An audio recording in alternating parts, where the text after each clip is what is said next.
Hello guys, welcome.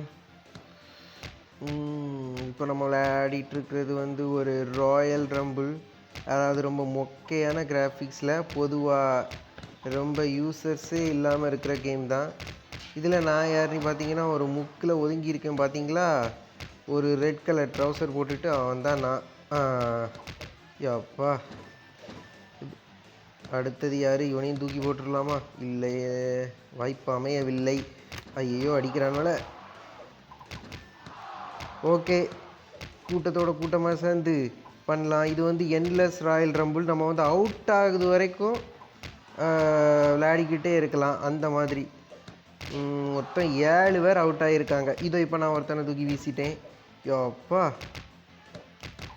நம்மக்கிட்ட வர்றவங்கள மட்டும் அடிக்கணும். தேவையில்லாமல் எல்லாரும் சண்டை போடும்போது உள்ளே இன்வால்வ் ஆகாமல் இருக்கிறது நல்லது. ஆனோம்னா நம்மளை அடித்து தள்ளிடுவாங்க. நம்ம ஹெல்த்தெல்லாம் அப்படியே கீழே போயிடும். இது ஜாக்கிரதையாக தான் இருக்கணும் உங்கள்கிட்ட. அப்பா, ஒரு கிக்கு, சரியான கிக்கு. ஆனால் 2 ரெஸ்லர்ஸ்க்கு நடுவில் மட்டும் மாட்டிடக்கூடாது ஃப்ரெண்ட்ஸ். மாட்டினோம்னா அப்புறம் ரொம்ப கஷ்டம். அப்போ 15 பேர் வெளியே போயாச்சு. நம்ம என்ன நிற்கிறோம், எவ்வளோ தூரம் இது தாங்குதுன்னு பார்ப்போம். அண்டர்டேக்கரு ஆனால் பார்க்க ரொம்ப மொக்கையாக இருக்கார். அம்மா, நல்ல வேலை நம்ம தலையில் விழலை. பாருங்கப்பா, ஸ்டிக்கர் தலையணும் எப்படியெல்லாம் அடிக்கிறான்னு வேணும். ஒரு ஸ்டிக்கர் மாதிரி தான் எல்லாம் ஆடிட்டுருக்கு. இந்த பப்பட் ஷோ உண்டு தெரியுமா, பப்பட் ஷோ. இப்போ ரொம்ப நம்ம பார்க்க முடியாது அதெல்லாம். அதே போல் தான் இவங்களோட ஆக்டிவிட்டீஸ் இருக்குது.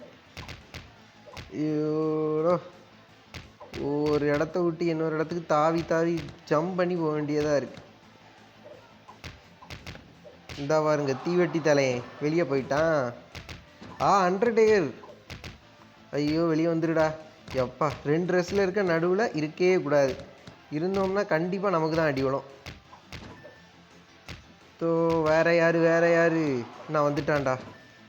இது ஒரு சின்ன ரெஸ்லர் மாதிரி தான் இருக்குது. ஈஸியாக வெளியே போயிட்டான். யோப்பா, ஏதாவது ஒரு எண்டில் இருந்தால் அழகாக அப்படி சேஃபாக போயிட்டுருக்கு. ஒரு சரியான கிக்குங்க அவனுக்கு. அடுத்த ஒரு கிக்கு, வெளியே போடா. நம்மளும் நிறைய பேரை வெளியே டிஸ்மிஸ் பண்ணியிருக்கோம், அதாவது எலிமினேட் பண்ணியிருக்கோம். பரவாயில்ல. ஐயோ அப்பா, எப்படியோ உள்ளே வந்துட்டாங்க. Just miss. நம்மளையும் எதுவும் பண்ண முடியாது, தூக்கி வீசியாச்சு. அடுத்த ஆள், அவனும் காலி. அப்போ அந்த எண்டுக்கு போயிட வேண்டியதான். போயிட்டோம், அடிச்சிட்டோம், வெளியே தள்ளிட்டான். தள்ளி போட. ஐயோ, நடுவில் வந்துட்டோமே. எப்பா, எஸ்கேப்பு. திடீர்னு நமக்கே ஒலை வைக்கிறானோ அப்பா.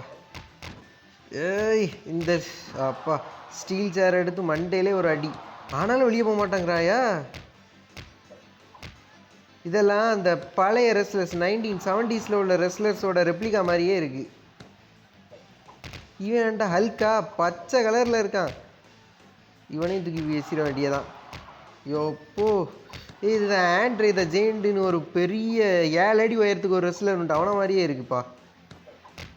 ஆனால் எல்லா ரெஸ்லர்ஸ்க்கும் இங்கே பேர் ரொம்ப வித்தியாசமாக இருக்கும். அடிடா மண்டையிலே. யார் தலையில் அடிச்சேன்னு தெரில. சரி. ஐயோ, தூக்கி போடலான்னு பார்த்தா குறுக்க ஒருத்தையும் வந்துட்டான். இந்த மலையை சரிக்கணும் எப்படியாவது. மலையை ஓட விட்டாச்சு, ஆனால் இன்னும் எலிமினேட் பண்ணல. வெளியே போடா. அப்பா, ஒருத்தனை வெளியே தள்ளது என்ன கஷ்டம். வெளியே போயிட்டான்டா. ஐயோ, இது மறுபடியும் 2 பேருக்கு நடுவில் இருக்கும் ஃப்ரெண்ட்ஸ். அப்போ என்ன குட்டிக்காரனா ஜம்பெல்லாம் அடிக்க வேண்டியதாக இருக்குப்பா. எங்கே இருக்கேன் இப்போ நான்? இங்கே தான் இருக்கணும். வெளியே போடா. அவ்வளோதாங்க, 49 பேரை வெளியே தள்ளிட்டோம். 50 பேரே வெளியே தள்ளிவிட்டோம். 50வது ஆளாக அந்த ஜெயிண்ட் வெளியே போயிட்டான். அடுத்தது வரிசையாக தள்ள வேண்டியதான். எவ்வளோ தூரம் போகுதுன்னு பார்ப்போம் ஃப்ரெண்ட்ஸ். வெளியே போடா. ஐயோ, போயிட்டான். இது அந்த ஜப்பான் சும்மா ரெஸ்லர் மாதிரியே தான் இருக்குது இவனும். பாருங்களேன். இது யாருடா? தீவெட்டி தலையன். தள்ளி போடா. இவன் ஏற்கனவே வந்தாளுங்க மறுபடியும் வராங்கப்பா. எலிமினேட் ஆனதுக்கப்புறமும் ஆல்ரெடி 57 எலிமினேஷன். ஓகே. எப்பா ஜம்ப் பண்ணி தப்பிச்சிட்டோம். வெளியே போயிட்டான். அண்டர்டேக்கர், வெளியே போங்க. எப்படியாயே ஐயா, நம்மளும் எழுதிட்டாங்கப்பா. ஓகே ஃப்ரெண்ட்ஸ், 58 பாயிண்ட் ஸ்கோர் பண்ணியிருக்கோம். என்னோட பெஸ்ட் 115. இந்த மாதிரி இன்னும் நிறைய வீடியோஸ் நம்ம பார்க்கலாம். இன்னைக்கு பாய்.